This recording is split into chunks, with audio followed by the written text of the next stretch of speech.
입법 강좌를 시작하겠습니다. 더우신도 불구하고 많이 방청해 주셔서 대단히 감사합니다. 한때 그 사람도 독립운동을 하긴 했습니다. 보합단 사건이라는 데 또 관련이 돼가지고 9년 동안 형무소살이를 하긴 했어요. 그러고서 만주에 가가지고 장장님이 하고 또 결탁을 해가지고 소위 초공군 사령부라는 걸 만들어가지고 그때서부터 만주에서의 애국지사 공산당들 이종효의 말 맞다나 토벌을 하려 댕기는 거예요. 조선일보 장춘지국장 한 김이삼이라고 애국자가 있었습니다.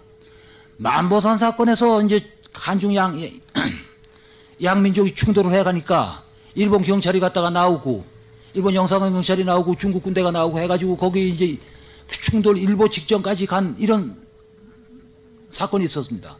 그것을 국내에 보도를 해가지고 또 보도를 하게 했는데 사실이 아닌 것을 보도했다 해가지고 한국하고 일본에 감정을 악화시킨다, 이간을 시킨다, 넌 나쁜 놈이다 해가지고 김이삼이를 총살을 시켰죠.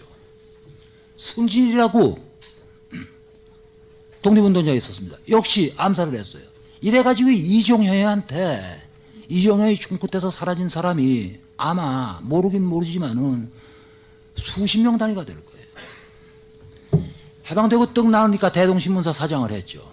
대동신문사 사장을 하면서 반민특위에서 그때 이 이종효를 심사한 사람이 이동영 선생의 아들 이식인데 반민특위 재판자에서 큰 소리를 치는 거예요. 이식이 내가 너 아버지 이동영하고 똑같은 애국자인데 이식이 네가 날 처벌을 해? 이런 고약한 놈. 큰 소리를 꽝꽝 쳤어요. 네가 너 아버지나 똑같은 애국자 나를 어떻게 처단을 할 거냐. 그리고 반민특위 부위원장 김상돈이가 어정대 마포에 서교정 정총대를 했거든요. 요새로 말하면 동장이죠. 김상돈이 이놈은 내가 처단을 하겠다 해가지고 반민특위에 그 사무실에서 권총을 빼들고 이런 사람이에요.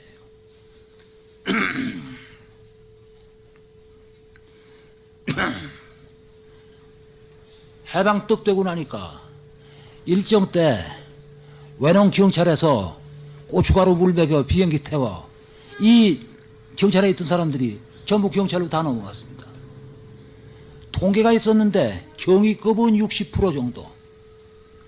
그리고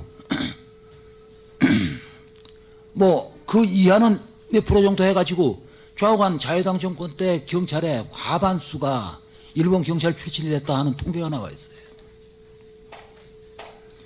그리고 총독부 관리들이 자유당 관리로 그냥 전신을 해.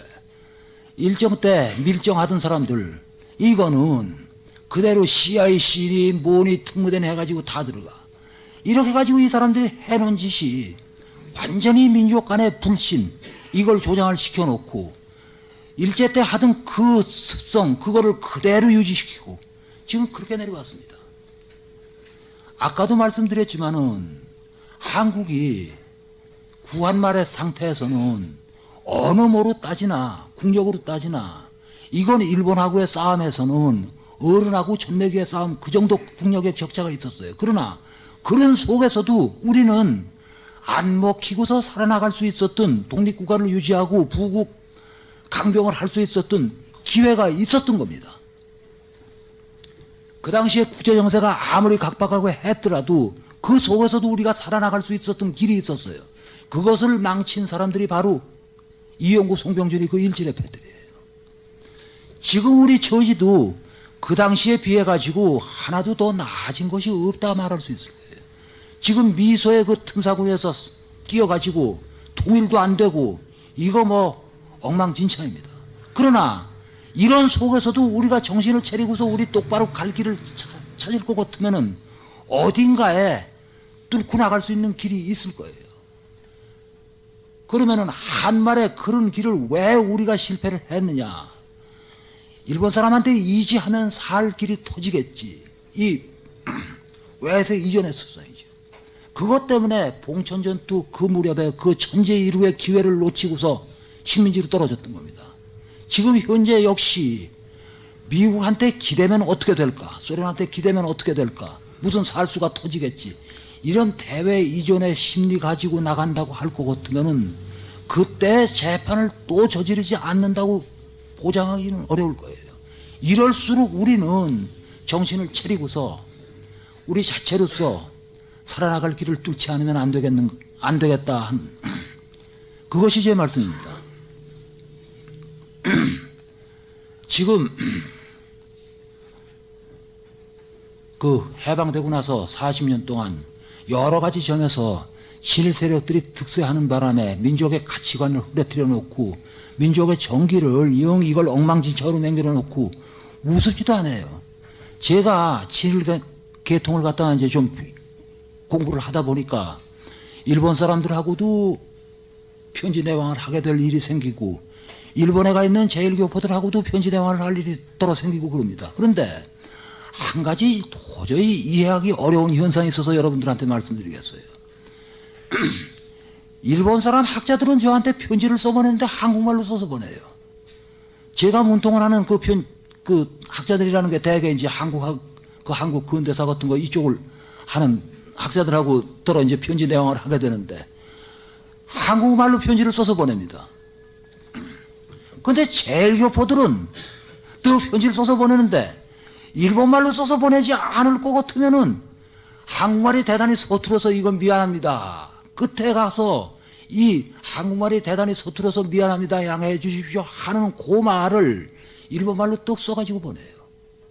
이 한국 사람이 한국말 할 줄 모른다 하면은 그건 천치 아니면 바보 아니면은 아마 미친 사람도 한국말은 할 줄 알 거예요.